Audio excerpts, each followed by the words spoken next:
If you crawl and lick up that drop cake, I'll help you out. Otherwise, a nerd and a pauper like you should just leave. At the reunion, someone who has been teasing me for being a nerd since middle school blurted this out. The room fell silent, and all eyes turned to me. He had dragged other classmates into harassing me since middle school, and now, even after inviting me to the reunion, this was how he treated me. I've endured enough. I'm at my breaking point. I won't hold back any longer. I'll ensure he can never face our classmates again. My name is Tyler. I'm not antisocial, but I'm not particularly keen on mingling or interacting with a lot of people. I'm more inclined towards being an introvert. Since my childhood, I've always preferred playing alone at home. Influenced by my dad, who frequently watched F1 races on TV, I remember always playing with toy cars. Tyler, you have a lot of toys here. Maybe you should try some of the new ones. No, thanks. I'm fine with my cars. Or maybe, since I'm off today, we could go to the park. I'm in the middle of a race right now. I can't go. You've been playing with the same car since this morning. Tyler, you really focus on one thing at a time, don't you? By the time I reached the upper grades of elementary school, while other kids were obsessed with their gaming consoles, I was deeply engrossed in playing games on the computer my parents had bought for me. Dad, you should use the shortcut keys like this, and then. Well, that's amazing. You're way better with the computer than I am. I'm really proud of you. Then came middle school. While everyone else was joining clubs, I preferred to focus on my computer work at home, so I didn't join any clubs. In school, there weren't other kids who played with computers, and since everyone was part of some club, I only had occasional conversations but no close friends. In stark contrast was Alex, a classmate who was handsome, a top student, and the star of the football team. From the beginning, his good looks and charismatic personality captured everyone's attention. It caused quite a stir when the most beautiful girl in our grade gave him a love letter. I never thought I'd have any interaction with him, but then, something happened one day. That day, our class was scheduled to do programming in our IT class. While my classmates were struggling, I breezed through the tasks assigned to us. Then, one of my classmates peeked at my computer screen. From there, things escalated quickly. Classmates started gathering around me, one by one. They all wanted me to teach them programming. I was astonished. To be relied upon by everyone, when I had been isolated, was a new experience for me. I enthusiastically taught them programming. Everyone was pleased, saying my explanations were easy to understand. Hearing "Tyler, you're amazing" from them was genuinely satisfying, and I felt good about being involved with computers. However, not everyone was pleased with this development. It's the popular guy, Alex. What's up? What's getting you all excited? Well, I was just teaching everyone some programming. Wow, Tyler's computer screen is insane. You're always doing this stuff instead of joining any clubs. Total nerd vibes. Don't you all agree that Tyler here is a creepy nerd? He said this to everyone in the class. Maybe because Alex was laughing as if it were all just a joke, everyone started teasing me in a joking manner, saying, "Yeah, you're such a nerd." He went further, saying, "Don't bother with this nerd. Let's go over there." Following that incident, the distance between me and my classmates, who weren't that close to begin with, grew even further. I thought I gained some confidence when everyone recognized my computer skills, but in the end I ended up all alone. Maybe I'm just the worthless nerd Alex says I am. Hey, why are you looking so down? When I was feeling downcast and being avoided by everyone, the popular girl in the class, Sarah, surprisingly spoke to me. When Sarah talked to me, the classmates buzzed with surprise. "Isn't it bad to talk to Tyler?" someone whispered from somewhere. But Sarah glared at the classmates who looked at me coldly with a resolute expression. What? Following the loudest voice is just lame. I don't want to do that. From that day, Sarah and I started talking a lot. Sarah, always reaching out to me, who was isolated from the rest. You have plenty of friends. You don't need to bother talking to me. What are you saying? I genuinely think you're amazing, Tyler. That's why I'm talking to you. Me, amazing. Jer, being able to program in middle school is amazing in itself, and I respect you, Tyler, for polishing your skills without being swayed by those around you. Thank you. In the future, you should definitely pursue a career where you can utilize your computer skills. Yeah, thanks to you, Sarah. I feel good about loving computers. I'll aim to be a programmer. That's great. I'll support you, Tyler. Remember, be confident. You're amazing. Since then, I've been passionately working on programming every day, mastering programming languages to the point where I could create an original RPG game. Not to boast, but my skills as a programmer have become quite remarkable. Then, in my third year of high school, I was invited to a birthday party for my classmate and childhood friend, Brandon, where his father offered me a job right after high school graduation. With your programming skills, Tyler, we can offer you a good starting salary, and based on your results, a substantial bonus. We'd love for you to showcase your talents with us. Originally, I planned to go to college and then look for a job related to programming. However, thinking that achieving results and advancing quickly in my career would make my life more fulfilling, I decided to start working right after high school. By the time I graduated from high school, I had become quite proficient as a programmer. Eventually, I accepted a job offer from a company CEO who attended Brandon's birthday party, promising a good salary even for a high school graduate. I felt sorry for Brandon's father. Years passed, and at 28, I attended a middle school reunion. The reunion was organized by Alex, who initiated a group chat invitation.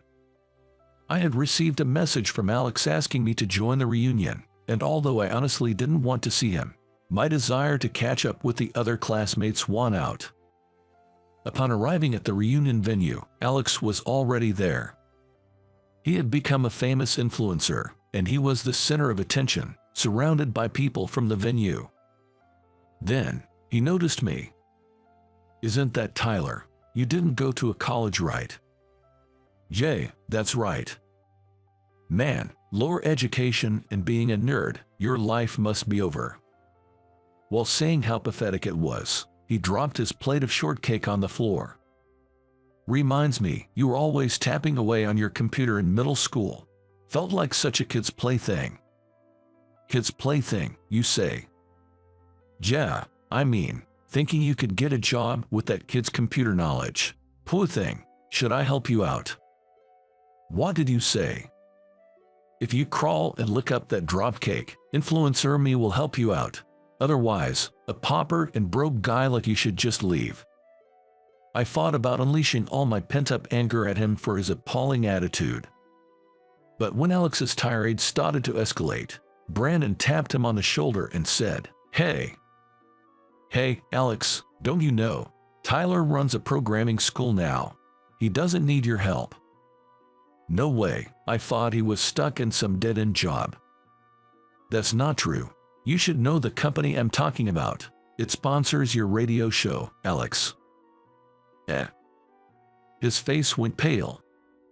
Everyone around seemed surprised. Really, Tyler, you've made quite the name for yourself, someone exclaimed. And with that, the crowd's attitude toward Alex began to change. Whispers circulated the venue. All these years, Alex targeted Tyler. But isn't it pretty lame to still be calling him a lower education and a nerd at this age? Amidst this shift, Alex, sweating profusely, tried to cling to me for support. Wait a minute, it was all just a joke, a mere joke, right, Tyler? We're friends, you understand, right? Alex tried desperately to brush it off. but the atmosphere had turned decidedly cold. I shrugged off his outstretched hand. Alex, you've always needed to be the center of attention, haven't you? Jealous of the attention I got during that computer class in middle school, you resorted to calling me a nerd and spreading rumors, and you haven't changed a bit. Shut up. I'm making it big as an influencer now. Well, I'm sponsoring your office as a partner, and from what I hear, your reputation isn't that great among your peers. Known as the troublemaker with no teamwork skills. That can't be true. Stop looking at me like that, all of you. Screw this, you don't get it. I'm out of here. Unable to bear the atmosphere, Alex left the venue as if fleeing. After the commotion, it was Sarah who approached me. It's been a while. Feeling somewhat embarrassed, I hesitantly responded. She had moved overseas to her parents' job after middle school graduation. Though we occasionally exchanged updates via email, she was busy adjusting to her new life, and I was preoccupied with my first job and starting my own business, making this our first real conversation in a long time. You are back from Singapore, then? It didn't feel real until we met in person. Yes, my parents are still abroad, but I wanted to see you. What, really? You were so confident earlier, it was impressive. Thanks, but it's a bit late to say this, but thanks for encouraging me to pursue programming. Your support helped me gain confidence. You're the one who worked hard, Tyler. No need to thank me. To me, your support meant everything. I've always been passionate about my interests, often to the trouble of my parents. So your encouragement was truly appreciated. I simply wanted to support you genuinely. Your dedication to programming was admirable. We spent the time at the venue sharing our experiences and reminiscing about middle school days. Actually, I've liked you for a long time.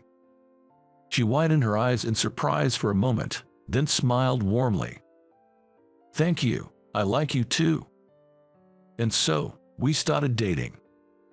I had no intention of withdrawing my sponsorship from Alex's radio show. However, a recording of Alex's remarks at the reunion was leaked by someone present, leading to strong opposition from shareholders, forcing me to step down as a sponsor. This incident spread across internet news, and Alex's popularity as an influencer plummeted. Later, he visited my company. Tyler, I'm truly sorry for everything. This incident made me realize how painful it is to be bad-mouthed. Alex, I've had an eye-opener after the backlash. I've been selfish all along, constantly jeopardizing the trust others placed in me. It might be too late, but I'm reflecting on my actions. He apologized deeply. Feeling uncomfortable, I said, please, stop. But he continued speaking. I've been jealous of you since middle school. You never cared about what others thought and just focused on what you loved. I could never do that.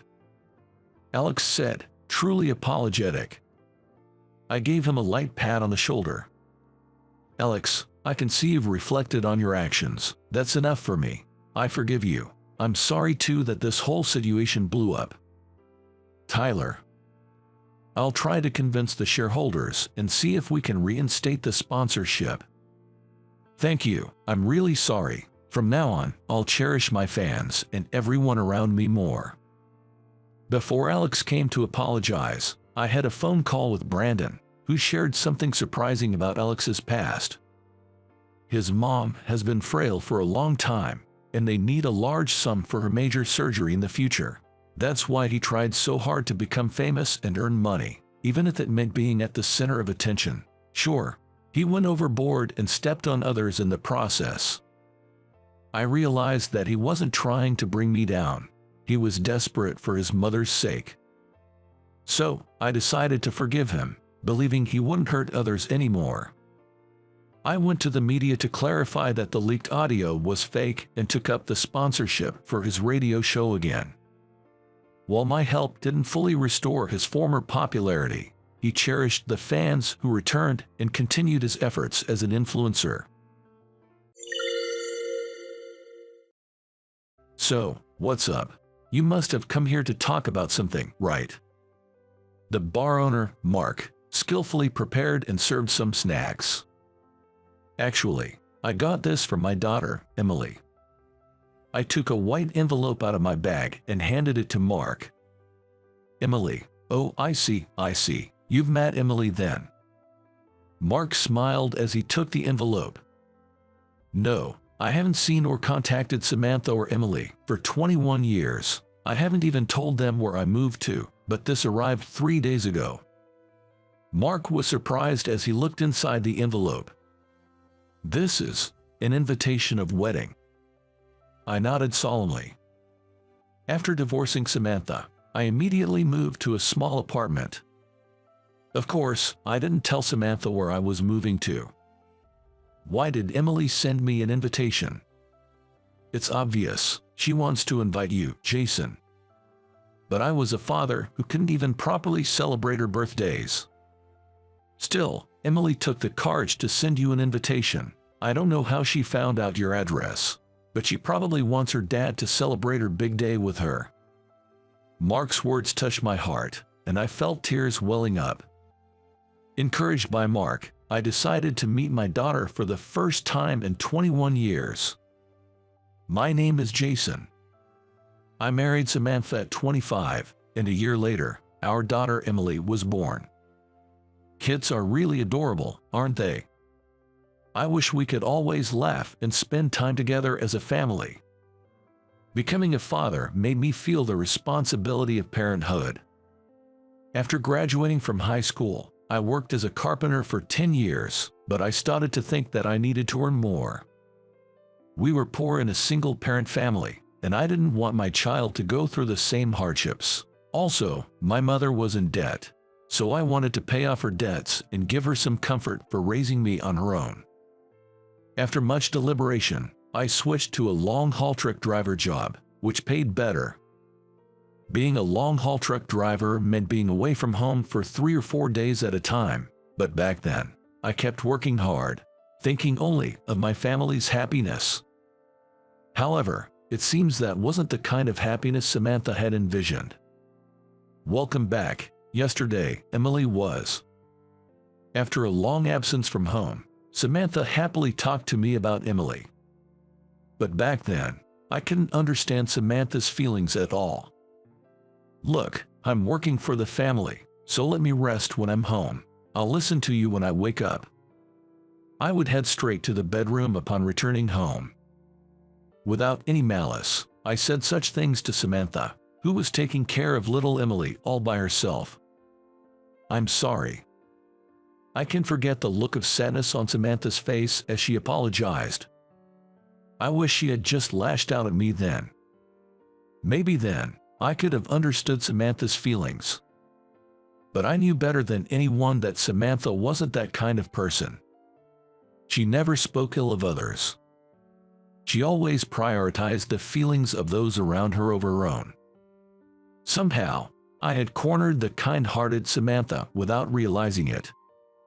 You don't have work this Saturday, right? One day, Samantha timidly asked. I have work. I'm leaving on Friday and coming back on Monday. Why? Is something happening on Saturday? Hearing my words, Samantha looked down.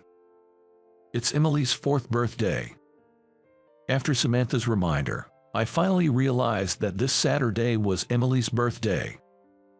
I'm sorry. Let's go buy something Emily wants together in next week. You were working last year and the year before too, right? Huh? Samantha glared at me, her eyes brimming with tears.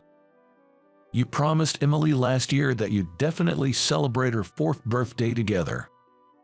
I couldn't say anything for a while as Samantha yelled, tears streaming down her face. But it's not like I was out playing. I just didn't want her to go through the misery of not having enough money. That's why I'm working so hard. I understood what Samantha wanted to say, but I got a bit irritated at that moment. I'm sorry, but I have to work. I'm working for the family. I'm sorry too. Saying that, Samantha wiped her tears and fled to the bedroom. Good morning. The next morning, seeing Samantha act as usual made me feel relieved. She must have understood. That's what I thought. And on Friday morning, I greeted Emily as usual. "Emily, Daddy will be back on Monday. Make sure you listen to Mommy, okay?" If I brought up her birthday, it would remind her of the promise and things could get out of hand. So I deliberately didn't mention her birthday. "Bye, Daddy." Emily smiled innocently as usual. "When I get back, I'll make sure to say happy birthday properly. I'll buy her something she likes." Convinced that working for my family was my mission, I left the house as usual. Little did I know, this would be my last memory of Emily.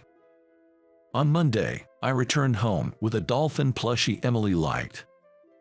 I bought it impulsively at a souvenir shop on the highway. I'm home. Shocked by the empty, dark interior, I was stunned. Samantha and Emily, along with their belongings, were all gone. In their place was a divorce paper and a note on the table. "I've lost the meaning of being a family with you. I will raise Emily by myself." The note mentioned that Samantha's parents were furious and insisted I never visit their home. I just collapsed there, feeling drained. What I'm doing? I have completely failed to understand Samantha's feelings. Only regrets rushed in. Despite the note warning me not to come, I drove 3 hours to my in-laws' house in a hurry. As expected, my in-laws turned me away, not letting me see Samantha or Emily. "That's why we were against your marriage. Look at how worn out Samantha is. You probably don't know, but she's been seeing a psychiatrist." I had no idea about any of this. Samantha never mentioned. My mother-in-law sharply rebuked me as I tried to explain I hadn't heard any of this before. "You never listened. You're hardly ever home, and when you are, you go straight to your bedroom. Never show your face to us again." I couldn't argue any further. Samantha was an only child, cherished and raised carefully by her parents. Her father worked for a major company and intended to marry Samantha off to someone well-raised and from a good background. Then there was me, with less education. Being from a single-parent family and poor, with not a great income, my in-laws were always against my marriage to Samantha. Yet, I went to persuade them time and again. "I will definitely make Samantha happy. I won't let you regret this. Please believe in me and let me marry Samantha." In the end, my in-laws relented and agreed to our marriage. So, causing Samantha sadness and even driving her to the point of needing medical attention was unforgivable. Samantha and Emily are our responsibility now, so don't you ever come back. That's the only thing you can do for them. With the door slammed shut, I had no choice but to hang my head in defeat. As my father-in-law said, all I could do now was accept the divorce and disappear from their lives. What followed is a blur. A few days later, I received a business-like email from Samantha. "I've filed the papers. No reply necessary," and just like that, Samantha, Emily, and I became strangers to each other. Time passed, and it's been 21 years since the divorce. Now, I find myself in front of a bar. The sign out front reads "Closed today." Every Wednesday is a regular holiday, right? As I turn to leave, disheartened, "Hey, is that you, Jason?" I was unexpectedly greeted by Mark, the bar owner, who happened to come out. "It's been a long time." "It really has. Come in." "But, isn't it your day off today?" "It's my day off, so we can talk freely, just the two of us." Mark invited me in with his warm smile. Sitting at the counter, Mark quickly served up a beer. "You look well. Here's to a long-awaited reunion." His kind voice filled the quiet bar. "You haven't been changed a bit." I found comfort in the unchanged interior of the bar. "Has it been 10 years? No, 20 years." "It's been 21 years," I'm sorry I couldn't show my face around here. I apologized to Mark. So much time has passed. I'm really glad to see you're doing well. Thanks for stopping by. Back when I was a carpenter, I used to come here often, brought by my seniors. Eventually, I started coming here on my own, and Mark listened to all sorts of my stories. To me, without a father, Mark, who was 20 years my senior, was like a father figure. So, what's wrong? You have something to talk about, right? Mark skillfully prepared some snacks and served them. Actually, I received this from Emily.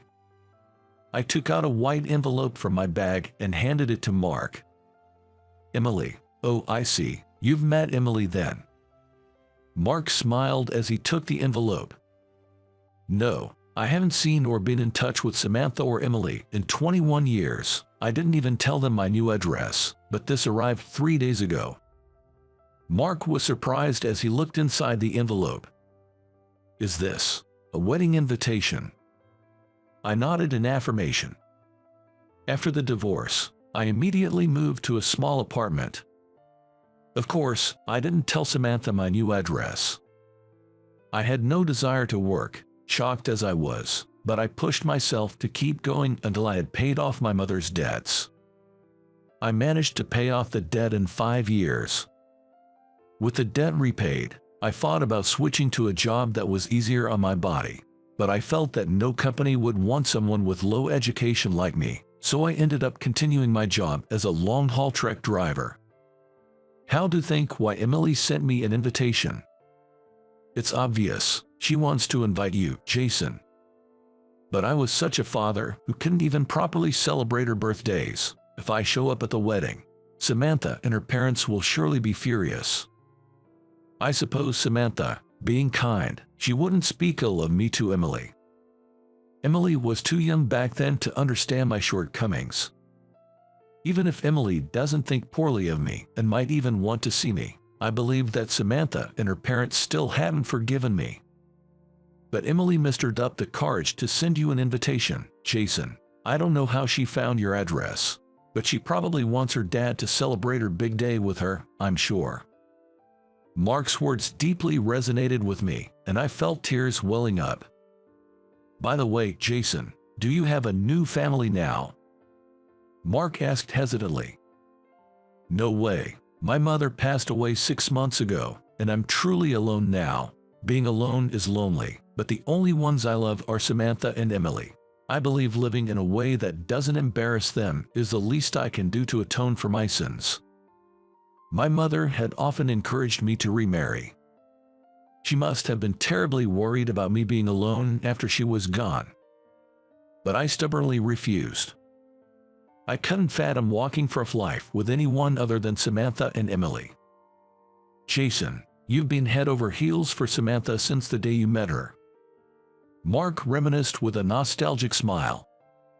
I met Samantha right here in this bar. It was when I was 24. As usual, I came here with my seniors. That day, there happened to be a group of smartly dressed people sitting at the next table.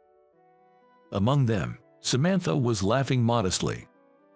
She's cute, I thought, but given how she was dressed, she seemed to be from a different world than mine. That was my first impression of Samantha. At that time, I didn't pay special attention and just enjoyed my drinks with the seniors. However, maybe because I drank on an empty stomach that day, I got drunk quickly. Laughing foolishly, I accidentally knocked over a beer bottle, spilling it everywhere. Samantha, when I spilled that beer, she immediately handed me a wet towel from the next table. I felt a pang in my heart, remembering that first encounter after so long. Jason, you fell for her instantly. It was obvious to anyone watching. I felt embarrassed when Mark pointed it out, but it was true. Samantha, kind-hearted, immediately helped out with the mishap at the neighboring table. Are you okay? Drinking too much isn't good for you.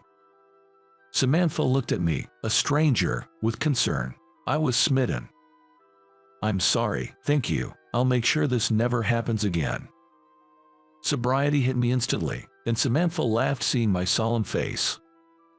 Yes, please take care of yourself, for your own sake and your family's. For myself and my family's. What a beautiful soul she must be. That single sentence from Samantha made me fall for her hopelessly. Since then, I started visiting the bar alone, hoping to run into Samantha again. I even consulted with Mark and had him secretly inform me when Samantha visited the bar. This way, I orchestrated chance meetings and gradually closed the distance between us. I was upfront with Samantha from the start. Of course, I wanted to date Samantha, but I felt we were from different worlds, so I wanted her to reject me quickly if it wasn't going to work out. However, Samantha didn't seem to mind that I was a high school graduate, a carpenter, or from a single-parent family. On the contrary, she respected me genuinely, saying, "You've been independent since a young age, being a 6-year senior in the workforce at our age, and you care so much for your mother, which is admirable." My affection for the pure-hearted Samantha grew even more, and I eventually confessed to her. Samantha shyly accepted. When we started dating, the day after I proposed, and when Emily was born, you came to greet me each time. Well, Mark, you've been like a father to me. By the way, when Emily was born, you made some kind of declaration, right? What was it again? Silently, I pulled out a bank statement from my bag, unfolded it, and showed it to Mark. "Oh, that's right. This is from you, Jason." Mark's eyes widened in surprise, and I silently nodded in response. Mark let out a long sigh and looked at me with a gentle gaze. "Jason, it seems you've already made your decision. Go and share your feelings properly. God has given you this chance to meet, so take it." Mark sat next to me, putting his arm around my shoulders. Continuing, he said, "I've always thought of you like a son, Jason. So, I want you to be happy. 21 years is more than enough time to reflect on yourself, not just for you but for Samantha and her parents as well. Everyone has changed since that day. Nobody remains the same." Tears started to stream down my face. "But, what if Samantha has remarried?" I voiced my lingering concern. It's been 21 years, after all. The possibility was certainly there. Samantha, who was always so kind and adorable. It's unlikely that men around her would just ignore her. And there's a chance she might have remarried someone nice and well-mannered, approved by her father. Would it upset you if Samantha had remarried? It wouldn't upset me. Raising a child alone is hard. If Samantha has remarried and is happy now, that's enough for me, but what if I actually saw her happy with someone else? That was what I feared. I might break down crying. I might run away. In the end, I'm still a weak person. When I shared my fears with Mark, he gently patted my back. "Even if Samantha has remarried, you're still Emily's real father. That's why she invited you. Your feelings for them over these 21 years must have been stronger than anyone else's. So, be confident. Share your current feelings with them properly, and make sure to hand this over." Mark pressed the bank statement back into my hand. Then, he quietly placed the invitation and a pen in front of me. Looking at Mark, he nodded firmly at me. After some hesitation, I made up my mind and took the pen. With a racing heart, I circled "will attend." 2 months later, I'm now standing in front of the wedding venue. For this day, I bought a suit for the first time in my life. I made sure my hair was well groomed and my beard neatly shaved, so Emily wouldn't be embarrassed. But once I got here, my feet just wouldn't move any further. A staff member, perhaps puzzled by my hesitation, approached me. "Do you have an invitation?" "Yes." Tentatively, I showed the envelope containing the invitation. The staff member looked at my name written on the envelope, widened their eyes for a moment, then smiled.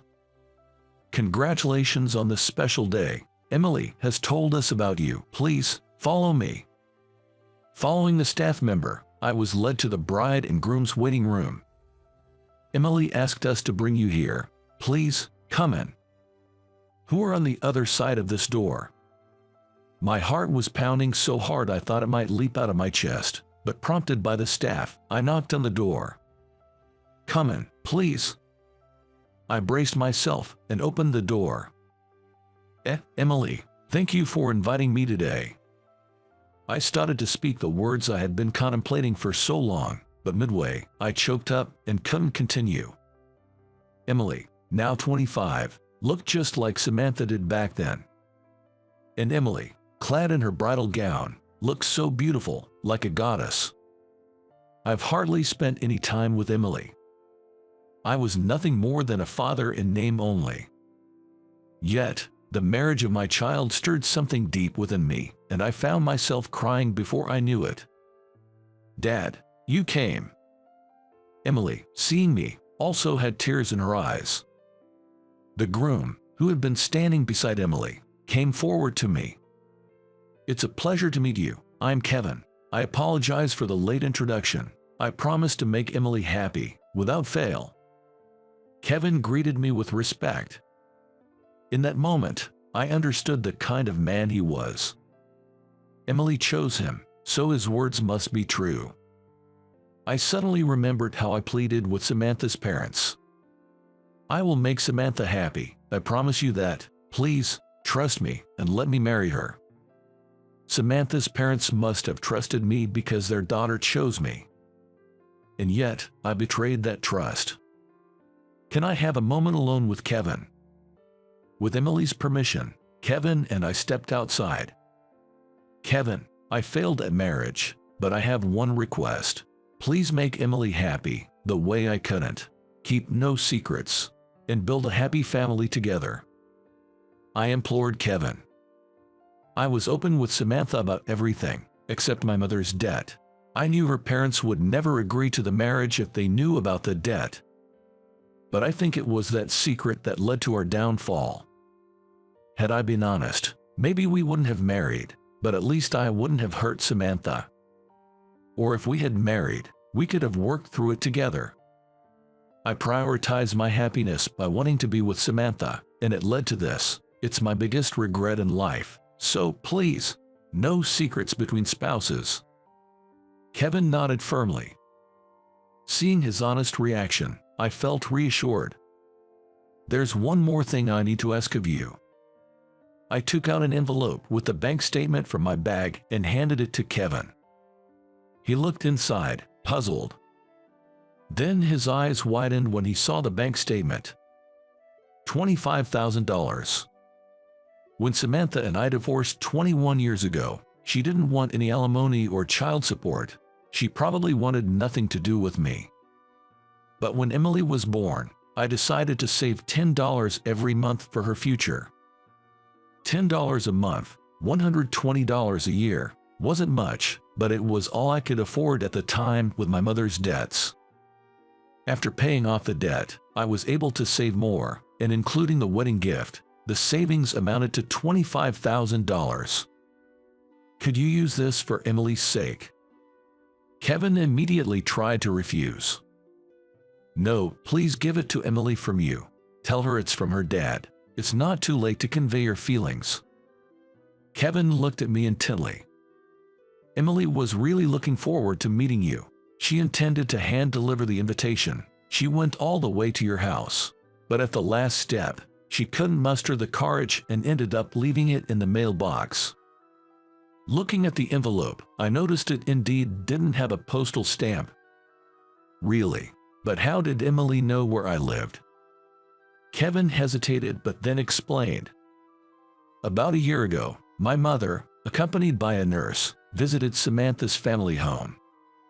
Kevin was there by chance, brought along by Emily. Seeing my mother, wheelchair-bound and unrecognizable, Samantha and her parents didn't know who she was at first. By then, my mother had been given a terminal diagnosis and was in long-term care. She honestly told Samantha and her family about her debt and that I had taken on the responsibility of paying it off, and she apologized. My whole life, I've only been a burden to Jason. We were poor, I couldn't buy him the toys he wanted, couldn't send him to college. So he worked hard, determined not to let his own child suffer the same fate, even insisted on paying off my debts. He always said he was taking care of his family, and that included me. My mother was crying as she spoke. I still feel so sorry for the trouble I caused you all, but please, if there's one thing I can ask you to acknowledge, it's Jason's kindness. She earnestly pleaded, revealing her short time left and how Jason continued to live cherishing Samantha and Emily. I knew about the debt, Samantha said, kneeling before my mother and gently holding her hand. Did Samantha know about the debt? Yes, it seems so. Kevin continued. She understood you were trying hard for the family, but she wished you had shared everything with her, being family. Samantha said that with a distant look in her eyes. I was young back then, struggling with my first child, feeling cornered. That led to the divorce, but I don't regret divorcing. If we hadn't divorced then, I might have ended up hating Jason. I'm sorry, it's all my fault. Jason did nothing wrong. As my mother bowed her head, Samantha said, no, it's because we divorced then that I didn't end up hating Jason. I still care for him. I know he's the kindest person. Hearing this, my mother sobbed. Samantha covered her with a red blanket, saying, thank you for coming all this way. Your visit gave me courage. It might take some time, but I will definitely convey my feelings to Jason. That's when Samantha learned my address from my mother. Come to think of it, my mother started cherishing a red blanket at some point. Who would have thought it was actually something from Samantha? Tears flowed from my eyes as one revelation followed another. Thanks to my mother's actions, I was able to reunite with Emily like this. I was also able to learn about Samantha's feelings. My mother had been acting for me until the end. I clenched the return pass book tightly. Thank you for telling me, Kevin. I'll talk to Emily about this savings myself. Encouraged by Kevin, I hurried back to Emily. Emily. As I opened the dressing room, not only Emily, but also Samantha was there. Samantha. Jason. I had no more doubts. I was determined to express my feelings. With a firm grip, I exclaimed, Samantha, Emily, I'm truly sorry. For 21 years, all I could do was wish for your happiness. I thought I had no right to see you both, but I've always cared for you both more than anyone. Thank you for inviting me today. Thank you so much. My emotions from 21 years poured out. At over 50 years old, my face was a mess of tears. Seeing me like that, Samantha and Emily laughed through their own tears.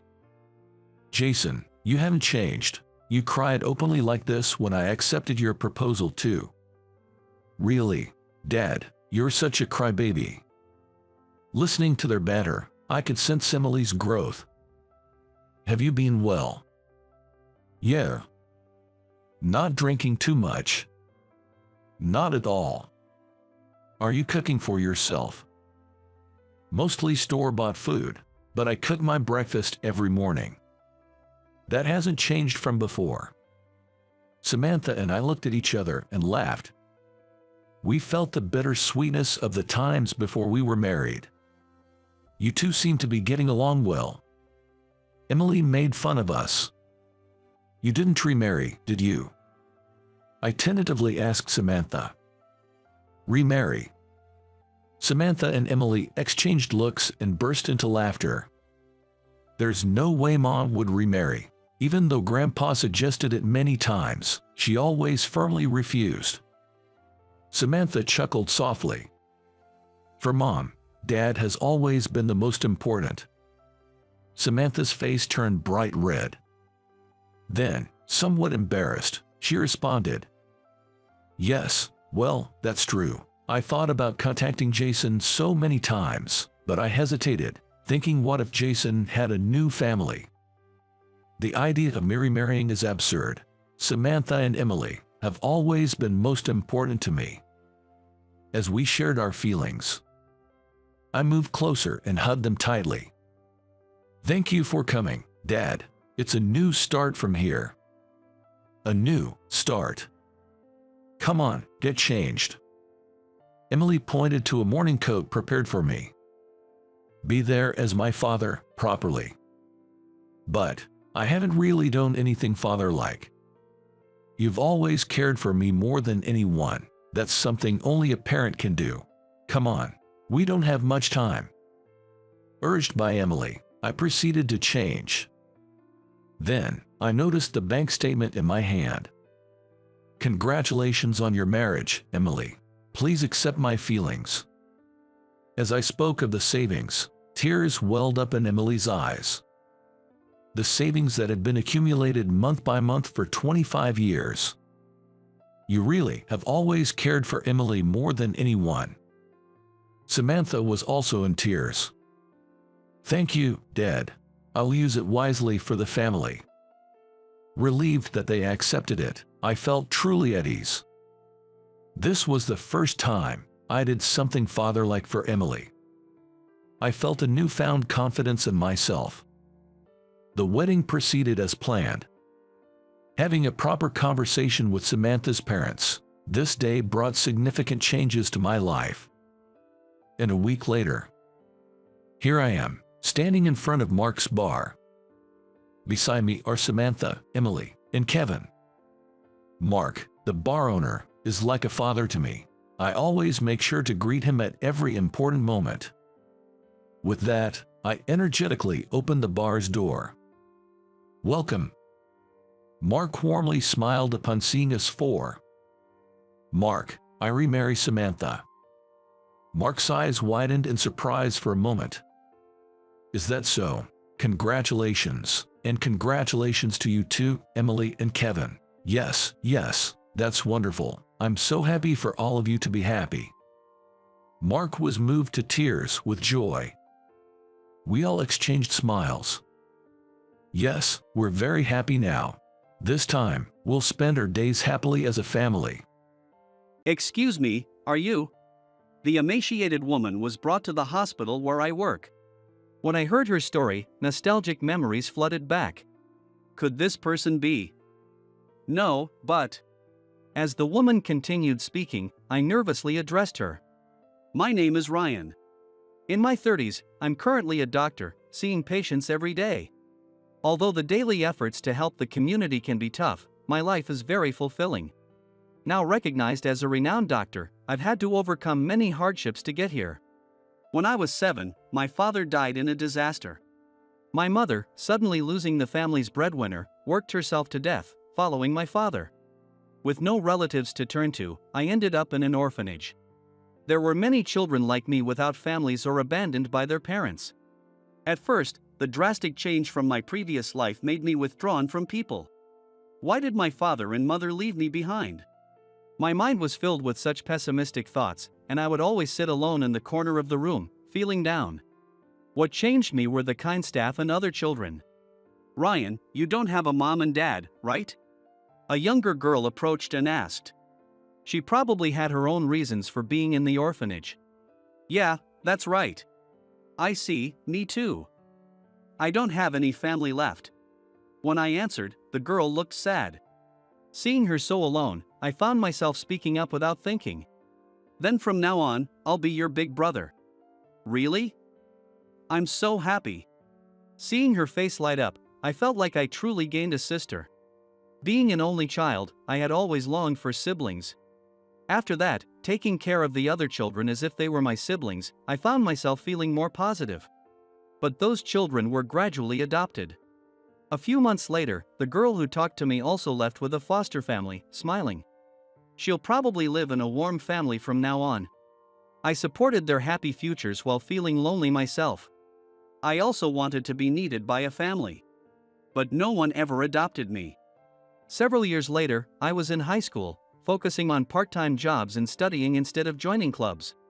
In my situation, leisurely joining a club wasn't an option. Ideally, I wanted to work after middle school to avoid burdening the orphanage. But the staff encouraged me to at least finish high school, telling me about scholarships available for high school students. Attending high school changed my life significantly.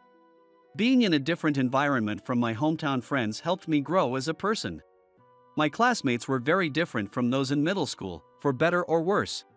Since the high school was a college prep school, part-time jobs were not allowed. However, the teachers understood my situation and made an exception for me. I found a high-paying but tough job, and not working wasn't an option. As I worked and studied until I was exhausted every day. The staff often checked on me. "Ryan, are you okay? Don't overwork yourself." "Yes.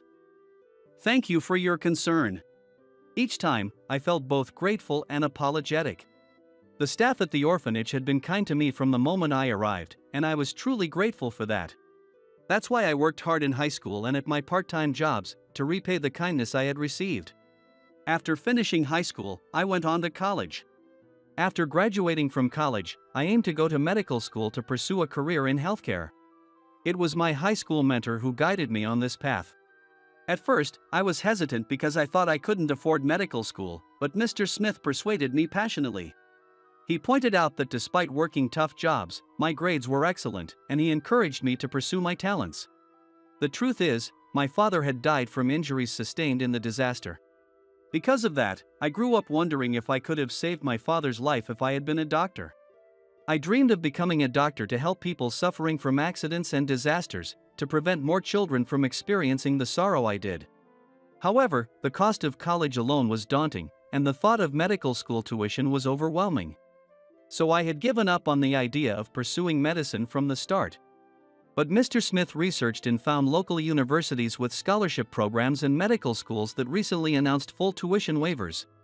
These programs offered various special benefits for academically talented and financially struggling students, such as tuition waivers and scholarships. Encouraged by the idea that I might qualify, I felt my heart swell with hope. "Thank you. I'll do my best." Thus, I resolved to become a doctor and, after intense studying, I was accepted. I was also selected as a special scholarship student, starting my journey toward my dream of becoming a doctor. However, even with tuition covered, I still needed to earn money for living expenses. So, I started working part-time as soon as I enrolled, trying to save as much as possible. I found a high-paying but tough job and worked tirelessly, sacrificing my free time. Balancing work and studies was extremely challenging, but maintaining good grades and proper conduct was essential to keep my scholarship. Therefore, I made sure to keep up my studies and never let my grades slip. As a result, I managed to save some money, graduated top of my class, and entered medical school, only to find myself immediately immersed in clinical training. Experiencing team-based medical care with patients, their families, and fellow doctors made the reality of becoming a doctor sink in. Clinical training was tough, but the thought of becoming a doctor filled me with joy, and I enjoyed encouraging each other with my classmates. After graduating from medical school and obtaining my medical license, I began my 2-year residency. This was essentially a training period for doctors. And the daily grind often made me question the joy and fulfillment I once felt during clinical training. There was so much to learn, and the demanding environment, often influenced by the mood of senior doctors, was incredibly stressful. The environment was so challenging that I sometimes thought about quitting. In such moments, I remembered the encouraging words from the orphanage staff. Even as a resident, I would visit the orphanage when I could. The staff always greeted me warmly, saying, "How are things going? Don't overdo it, keep up the good work." Their support was a real source of strength for me. Being a resident is tough. "Are you okay? You're not overdoing it?" "Yes, it's tough, but I'm managing." "You don't look well, are you eating properly? You've always been so serious and overworked yourself since you were little." No matter how much I reassured them, they seemed to understand my condition and personality perfectly. I smiled to mask my feelings, appreciating their long-standing support. But as time went on, I became truly exhausted. One day, lying on a bench by the hospital's back entrance, a stranger approached me.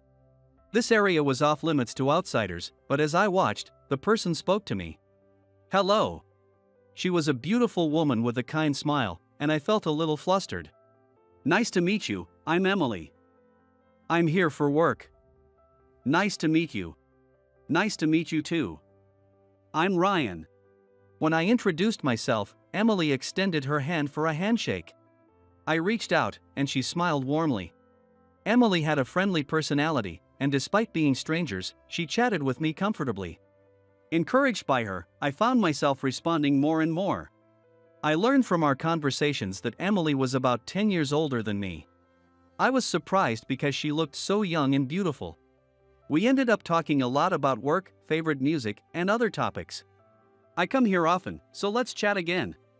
Yeah, I'd like to talk to you again too. That's nice of you to say. See you then. Emily waved and walked away. I knew she didn't see me as a man since I was 10 years younger, but I still wanted to see and talk with her. The turning point in my life came after meeting Emily a few times. One day, I was so busy that I forgot to eat lunch, and my stomach growled loudly in front of Emily. Ryan, are you eating properly? I didn't have time today. The hospital cafeteria is closed, and I can't afford to buy a lunchbox from the convenience store. Really? I honestly admitted that I was struggling financially. People often think doctors earn high salaries, but as a resident, I earned less than most office workers my age. I was so busy that I couldn't cook. And ready-made food was expensive, so I sometimes skipped meals. After hearing my story, Emily smiled warmly and made an unexpected offer. Then I'll bring you lunch. It would make things easier for you, right? Really? Is that okay with you? I was surprised, and Emily's face lit up. If we meet here every day, you can have lunch. But I'd feel bad about causing you trouble. It's fine. I make lunch every day anyways, so it's no extra trouble to make 2 instead of 1. Encouraged by Emily's smile, I agreed to have her make lunch for me every day. At first, I thought she was joking, but the next day, she really brought me a lunchbox. Here you go. Thank you so much. I'll wash the lunchbox and return it. You're such a good kid. Just bring it back tomorrow, I know you're busy. Emily laughed brightly and handed me the lunchbox. The work as a resident was still tough, but eating Emily's lunchbox gave me the strength to keep going. Looking back, her lunchbox was probably the first homemade meal I had since my childhood. For several months, Emily brought me lunch every day. Her lunchbox were always delicious, well-balanced, and thoughtfully prepared. If someone asked if I liked Emily, I couldn't deny it. However, I knew she didn't see me as a man, so I didn't ask for more. But our relationship abruptly ended. One day, Emily called me out of the blue. I'm sorry, but I can't bring you lunch anymore starting tomorrow. I was surprised and worried about what happened to her, but I didn't think it was my place to pry. I told Emily, thank you for everything. Let me repay you someday, before hanging up the phone, but after that, she never appeared at the hospital again. When I asked the hospital staff, they only said the contractor had changed. I tried calling Emily, but I never got through. I didn't want to bother her by calling repeatedly, so I eventually stopped trying. Sometimes, I would look at the lunchbox I still had and wonder if she was doing okay. Years later, I was working at a community hospital, dedicated to supporting local healthcare. I had become recognized as a specialist and was known as a leading doctor in community healthcare. Now, I no longer struggled financially and was considered one of the top doctors at the hospital. I made sure to provide thorough care for each patient and worked to improve the hospital's system to accept all patients. I created a hospital capable of handling emergencies, with the hope that no more children would lose their parents to injury or illness like I did. With the support of the hospital director, Dr. Davis, and my colleagues, I had a fulfilling job every day. Surrounded by a reliable staff that I could trust. Although I remained single, I had no regrets. Years had passed since Emily's sudden disappearance, and yet I still had no idea where she was. I never forgot about her, not for a single day. Emily's smile and lunchbox had kept me going during my toughest times. I tried searching for her many times, but each attempt ended in disappointment. No matter how grateful I was, to Emily, I was just an acquaintance. Even consulting the police led nowhere, as I had no legal standing. In the end, 25 years passed without a trace of Emily, but I couldn't stop thinking about her. One day, while working at the hospital, I was contemplating dinner as I saw my last few patients for the day. There were fewer patients than usual, and the staff on day shift were already cleaning up. What should I eat tonight? Maybe I should visit the nearby pub for the first time in a while. As I daydreamed about the menu, I got a call about a patient being brought in by ambulance. I'll be right there. In the treatment room, I found a woman who had fallen down some stairs at the train station. She was lying there, looking frail and skinny. Upon examination, I discovered that she had broken her left leg. Even after treating her injuries, she remained unconscious. Considering her poor physical condition, it seemed like she had been exhausted long before this incident. I suggested moving her to a quieter room to aid her recovery. She had no identification or contact information, so we admitted her and waited for her to regain consciousness. The next day, I examined her once she woke up. "Are you okay? Can you tell me your name?" She slowly turned to look at me, her eyes filled with sadness. "Where do you live? Do you have any family or contacts?" She silently shook her head in response to my questions. Unsure of what to ask next, I decided to try another approach. "Can you tell me what happened? I'd like to help if I can." After a few attempts, she began to speak gradually. It turned out she had been helping with her father's business, but when finances became strained and she confronted him, he abandoned her and disappeared. The business collapsed, and she found a new job, but the pay was low and her savings dwindled quickly. Years ago, her parents had divorced after her father had an affair, and she had no one to rely on. Now, she lives in a shabby apartment, struggling to make ends meet, and had fallen while trying to go grocery shopping due to exhaustion. "That's quite a situation," I said, unable to find better words. But then she shared something surprising.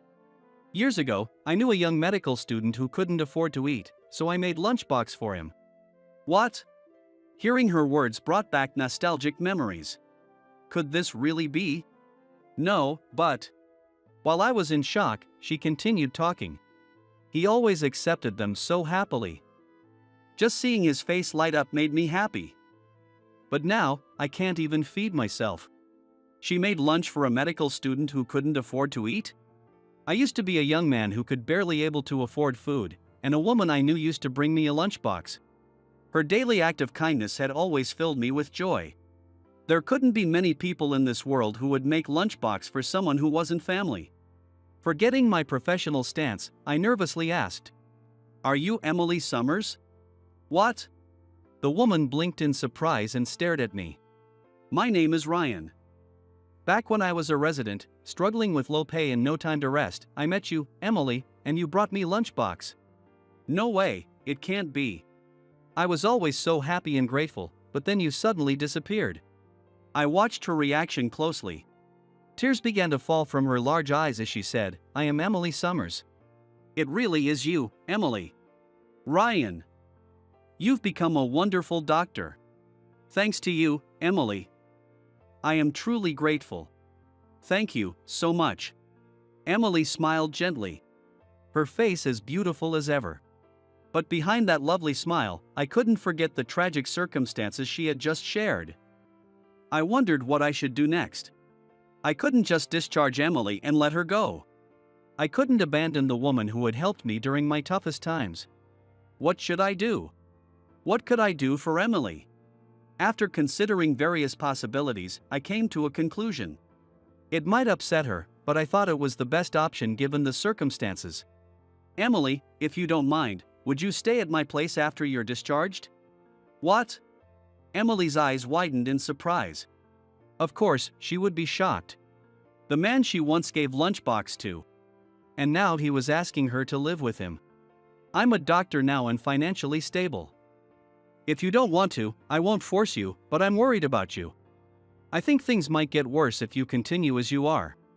I spoke honestly about my concerns.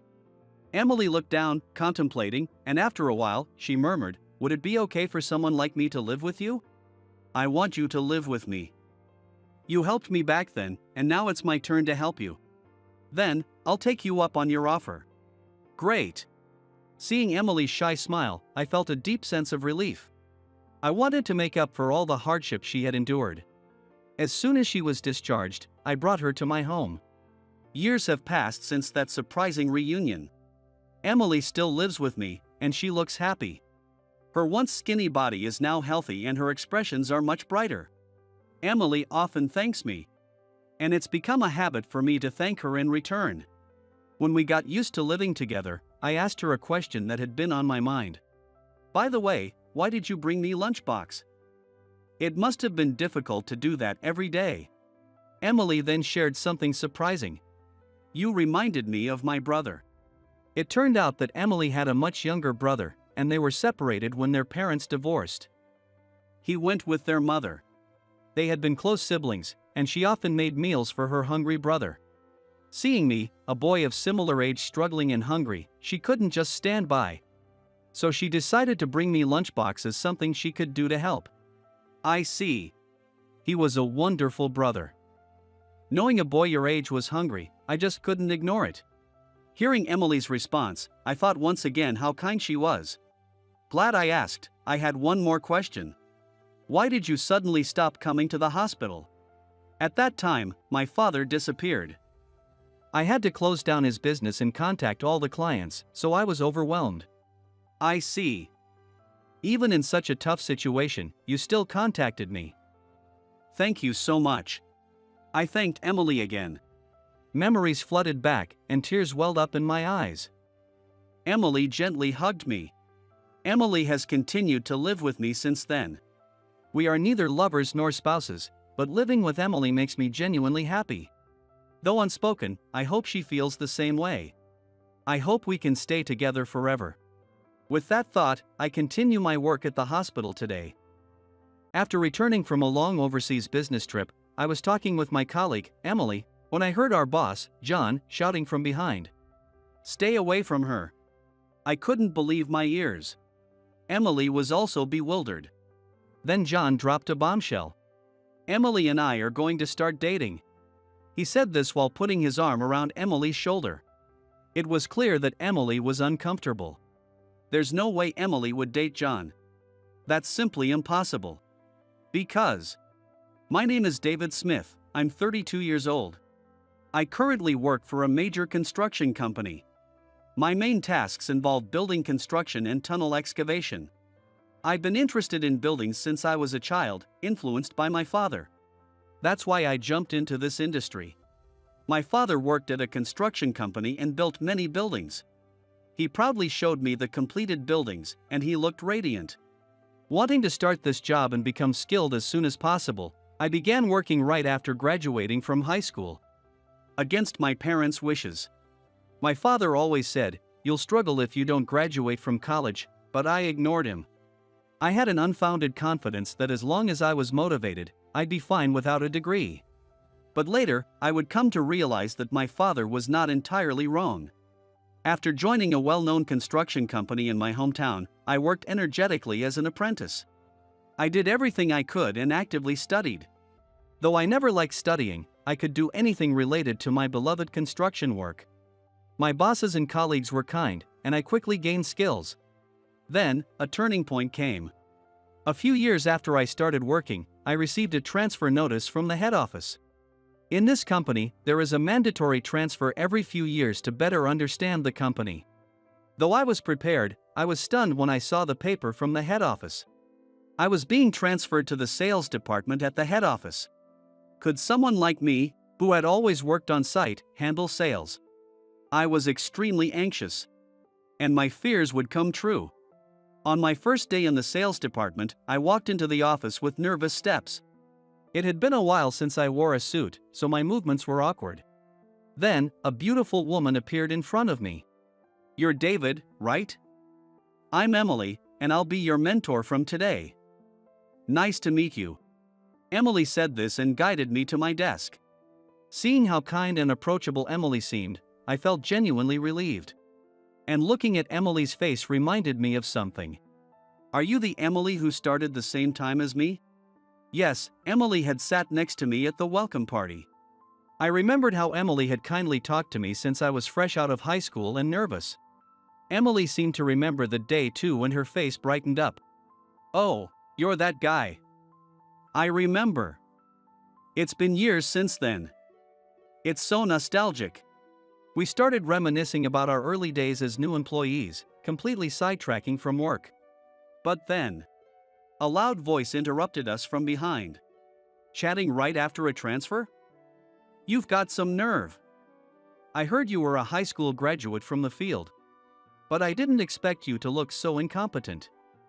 Stop distracting Emily from her work. John was inexplicably furious with me. I couldn't understand why I was being scolded so harshly. What did he mean by saying, I looked incompetent because I graduated high school? Emily immediately came to my defense. David is my peer, and we were just catching up. I plan to have him shadow me on sales calls so he can gradually learn the job. With his field experience, he'll adapt quickly. Hearing this, John laughed.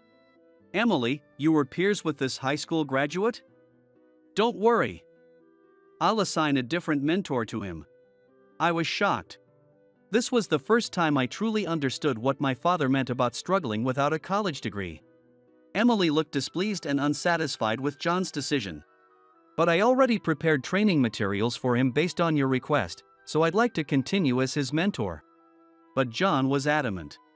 Sorry for the trouble, but I'll assign him a more suitable mentor. Jim. Come here. An employee named Jim, who looked a bit older than me, stepped forward. John appointed him as my mentor. Jim, you'll be mentoring this guy from today. He's a high school graduate like you. It's best for a high school graduate to be trained by another high school graduate. Brilliant idea, if I say so myself. John walked away, patting himself on the back. It became clear that John was extremely concerned with academic qualifications and looked down on high school graduates. I felt only anxiety about the future. As I stood there bewildered, Emily sighed deeply and said to me, I'm really sorry. John is such a moody person. It's so frustrating. But you'll get used to it soon. Then she returned to her desk. Jim quickly approached me, instructing me to join him for sales rounds. I followed Jim as told. Once we left the office for our sales calls, Jim said something surprising. David, you're about my age, right? I've been wanting to transfer out of here, but I haven't gotten the orders yet. I don't want to work under someone like John. Jim sighed deeply. It's natural not to want to work under someone as arrogant as John. Trying to console Jim, I said, I understand how you feel. I was called incompetent just for being a high school graduate right after my transfer. I'm worried about how things will go from here. But Jim's expression didn't brighten. Then he revealed something shocking. The reason he switched your mentor from Emily to me is because Emily is his favorite. He probably didn't like seeing you talking to her.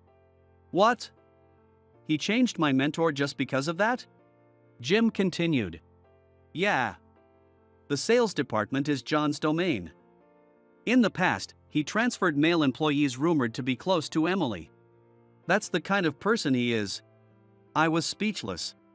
It's one thing for John to have feelings for Emily, who's much younger than him, but it's absurd for him to be jealous of other employees. I felt completely stunned. I had no confidence in my ability to work here without issues. For now, I followed Jim on his sales calls, taking notes on everything I needed to learn. I will learn my job quickly so that John won't say anything to me. I swore this in my heart. But when we returned to the office after the sales rounds, the atmosphere was unusually noisy. In the midst of my curiosity, I saw Emily approaching. I glanced over at John. Sure enough, John was watching Emily closely, just as Jim had said. It was evident that John had feelings for Emily. John suddenly decided to wrap up work early today and have a welcome party for you. You're coming, right? Wrapping up work early for a welcome party. I appreciated the gesture, but I wondered if it was really okay to leave work early. I was sure John just wanted an excuse to go drinking with Emily. I was certain of that. Jim seemed to have the same thought and looked exasperated. I'm glad they're having a party for me. I'll definitely join, I said, making Emily happy. Then, I returned to my desk to finish up some work before the party. Following Jim's instructions, I was working on preparing some materials. At 5 p.m., the office started heading to the designated pub. Emily got ready to leave and came over to my desk. David! Let's go! Though Emily invited me, I wanted to finish a bit more work first. I'll be there soon. Please go ahead without me, I said, continuing my work. Emily, seeing my situation, said, "All right, I'll go ahead," and headed to the pub. Jim stayed with me, so I hurried to finish my work. Just as I was making progress, John came over to my desk. He dumped a pile of documents in front of me. Jim and I were both stunned. These documents need to be sorted by tomorrow. You guys can come to the welcome party after finishing this. Not that I expect you to finish. I was speechless. John left the office, laughing and in high spirits. Jim was shaking with anger. John planned this from the beginning. This is all John's work. It's infuriating. I upset Jim because of my actions.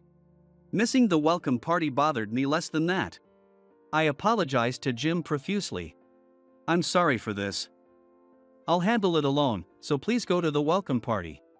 But Jim picked up some of the documents and started working on his computer. "A party without you wouldn't be any fun.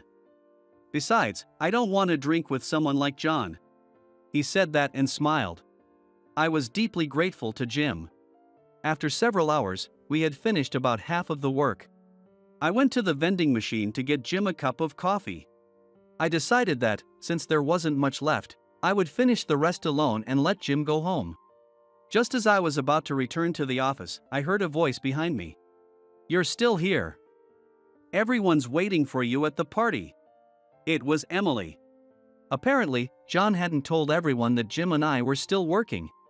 "Is the welcome party already over?" I asked, puzzled. Emily looked visibly annoyed. I slipped out because I didn't want to deal with a drunk John. I could understand that. Hearing Emily's words, I couldn't help but grimace. Seeing my expression, Emily asked me with concern, "Do you have so much work on your first day that you need to stay late?" I couldn't lie to Emily, so I told her everything about John dumping his work on me. Emily's eyes widened in shock. "What?" I had no idea. "I'm so sorry, I didn't know." Emily looked genuinely upset. "This isn't your fault, so don't feel bad." But Emily shook her head. "John ruined your welcome party. I'll help you finish this quickly, and then we can have a proper welcome party together." Emily rushed back to the office. Inside, Jim was furiously working on the documents without a break. He was surprised but pleased to see Emily joining the effort. Together, we worked hard and managed to finish the work. We decided to have my welcome party at a different bar, far from where John and the others were. Jim, freed from the work, chugged his beer in one go.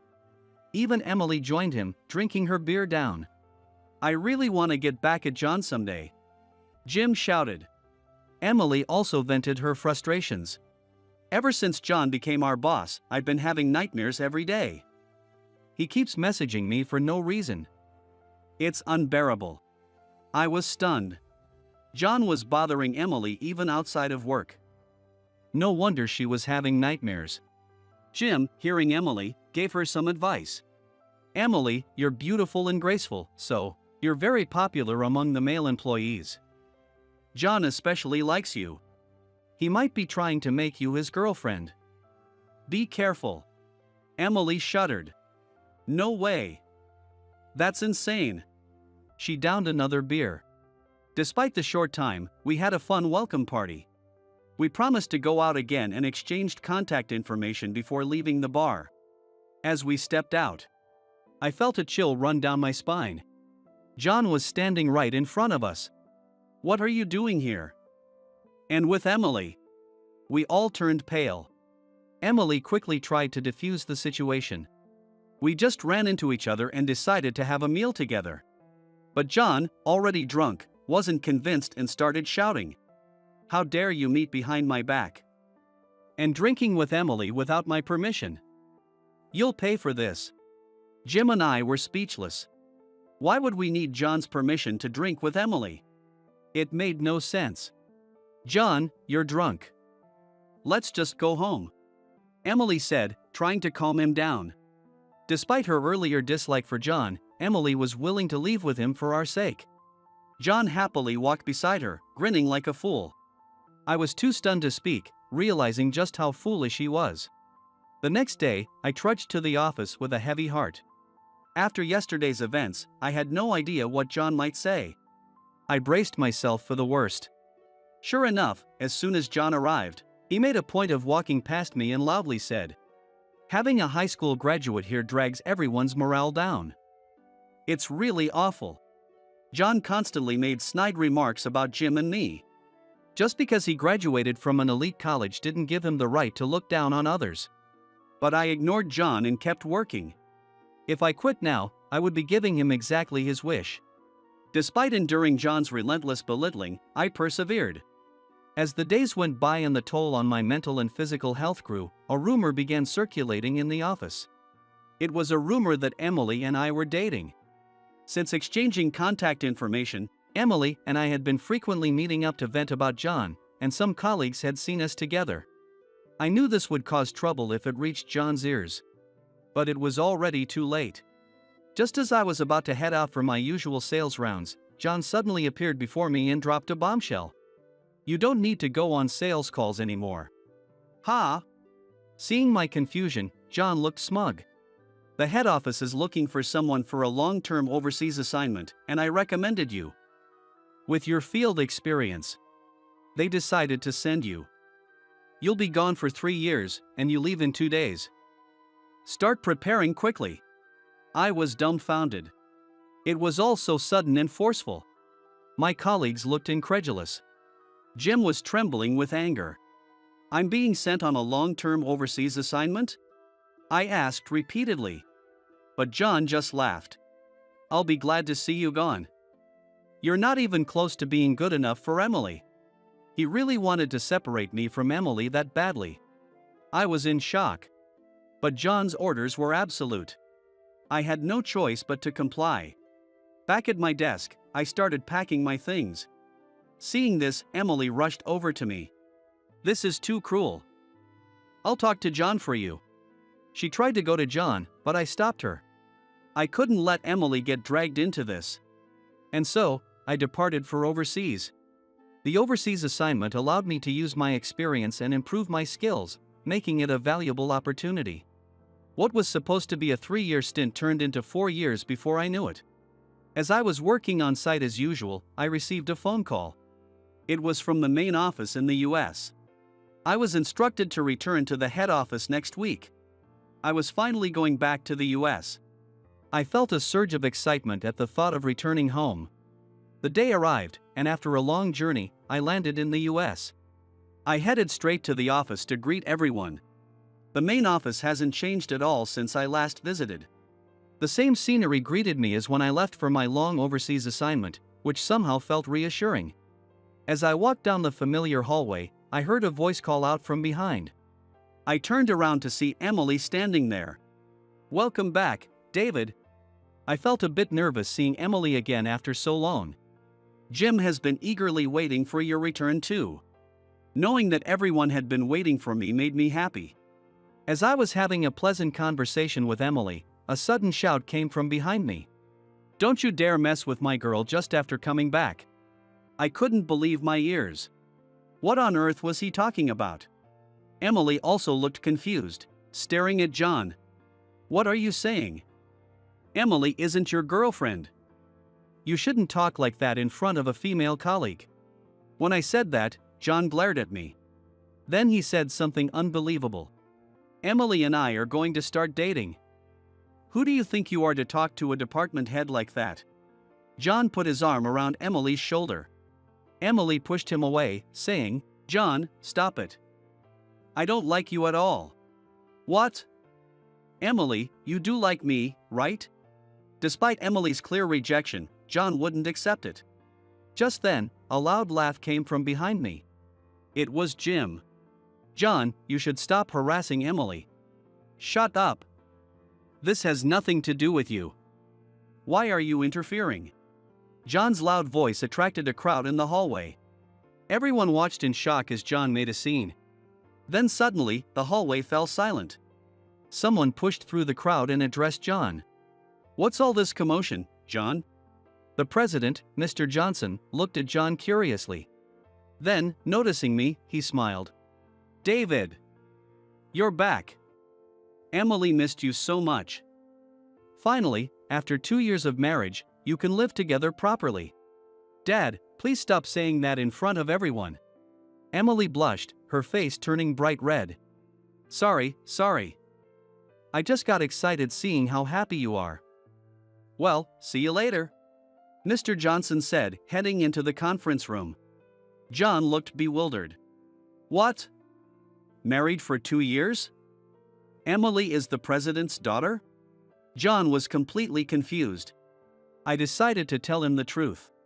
I thought you knew, John. Emily is Mr. Johnson's daughter and my wife. What? John looked stunned. Jim laughed again. That's why I told you to stop bothering Emily, Jim said. John stared at me in disbelief, so I showed him the matching wedding ring on my left hand. Finally understanding the situation, John left the scene, looking dejected. The gathered crowd started clapping, congratulating us. The truth was, Emily and I had gotten married 2 years ago during my time overseas. When the rumors about us dating started, we were already a couple.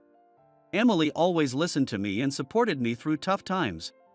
I wouldn't have made it through without her. I proposed to Emily while I was still overseas because I wanted to be with her even more. I discovered Emily was the president's daughter when I came back to the US briefly and met her parents. I was shocked when Mr. Johnson came out of the house. He kindly welcomed me and quickly approved our marriage, believing I could make Emily happy. Emily didn't want people to know she was the president's daughter, so we only told our closest friend, Jim, about our marriage. That's why John didn't know. While I was on the overseas assignment, Emily and I kept in close contact, eagerly looking forward to the day we could live together. Finally, the day had come, and I was overjoyed at the thought. As I entered the sales department office, chatting with Emily and Jim to catch up on lost time, I saw John, who looked incredibly angry. He couldn't accept that Emily was now with me. His face was contorted with rage, red as a beet. Seeing me enter the office, he immediately shouted at me. Someone like you, a mere high school graduate, doesn't belong in this sales department. Why did you come back? You should have stayed overseas forever. Here we go again. I had anticipated this reaction when I told him about marrying Emily. But hearing John's harsh words after so long was tough. If I argued back, it would only escalate things. I bit my lip and endured it. However, John, angered by my silence, hurled even more hurtful words at me. Oh, there's another long-term overseas assignment opening up. David, why don't you take it? Yeah, let's do that. What was he saying? I had just returned. If he didn't want to work with me, he should take the overseas assignment himself. I could only sigh. Then, a loud voice came from behind me. That won't be happening. Mr. Johnson. Why are you here? The person who shouted behind me was Mr. Johnson. It seemed Mr. Johnson had been listening to John all the time. John starts to get upset. This is my company. I can be wherever I want. Do you always belittle David like this? Mr. Johnson was clearly angry. No, it was just a joke. This is the first time I said something like that. Right, David? John tried to get me to back him up. Did he really think I would support him? I would never do that. I told Mr. Johnson the truth. John always calls me and Jim useless high school graduates. I've gotten used to it by now. John's face fell, as if the world was ending. Jim nodded in agreement. Just earlier, Emily also told me about John's true nature. I couldn't believe it, so I decided to check on the sales department. And this is what I found. John, you don't understand anything. David is about to become someone you should never treat this way. What do you mean? John and everyone else listened intently to Mr. Johnson's every word. Even I was anxious to hear what he would say. Mr. Johnson finally spoke. David, you are just like your father, ambitious and dedicated to this company. I believe you can handle this company when I step down. I want to retire soon. Everyone watched in stunned silence. John was too shocked to speak. Will you become the president of this company? Mr. Johnson looked at me with a serious gaze. Me, the president. Even though I married Mr. Johnson's daughter, making me president seemed far-fetched. Then, the sales department door opened again, and the vice president, Mr. Anderson, entered. David will surely lead this company to great heights. He had a stellar reputation during his overseas assignment. He'll do just fine. My father confidently recommended me. I felt a surge of warmth at his unexpected praise. Thank you, Dad. Wait, Dad? The vice president is your father? John stammered, clearly shaken. There was another secret I had kept from everyone. The vice president of this company was indeed my father. He and Mr. Johnson had founded this company from the ground up. Mr. Johnson and my father worked tirelessly to grow this company from nothing. I kept this a secret because I didn't want to be seen as benefiting from nepotism. Having decided to join the company straight out of high school, I wanted to carve out my own future on my own merits. My father shared this sentiment and hadn't even disclosed our relationship to Mr. Johnson. When I found out, I was so shocked I nearly fell over. When I introduced Emily to my parents before our wedding, my father was overjoyed and moved to tears. He believed that I could make Emily happy. Ignoring John, I shook hands firmly with Mr. Johnson. I will work hard to uplift this company and make Emily happy. As I said this, the sales department erupted in warm applause. I'm relieved to hear that. Now I can retire peacefully, Mr. Johnson said. On the other hand, John looked pale and stunned. David as the president of this company? This can't be happening. I must be dreaming. John muttered, collapsing to his knees. Mr. Johnson then dealt John a further blow. You have been harsh on David and Jim. There are many employees who joined this company straight out of high school. With you as their superior, more employees will suffer. You are demoted as of today. John looked at Mr. Johnson with desperate eyes. Demoted? But I've worked so hard. Please, give me another chance. I'll try to be a better manager. Jim, who had been quietly listening, raised his voice. Someone who looked down on us, as incompetent high school graduates can't suddenly become a good manager. Start over from scratch. Mr. Johnson nodded in agreement. Unfortunately, I agree. People don't change that quickly. Reflect on your past actions. John hung his head and began to cry. None of our colleagues went over to comfort him. As Mr. Johnson decreed, John was demoted and transferred. He kept begging Mr. Johnson to reconsider, but to no avail. Eventually, John was sent to a branch office in a remote location, where he continued to cause problems by looking down on high school graduates. Mr. Johnson then ordered John to be transferred to a subsidiary company. But John's pride was too great, and he chose to resign. Now, no one knows where John is or what he's doing. It's a result of his own actions, for never valuing his subordinates. As for me, I am now happily living in the US with Emily. After being apart for so long, I am determined to make up for lost time and build a happy family. I also aspire to become a respected president that all employees want to follow.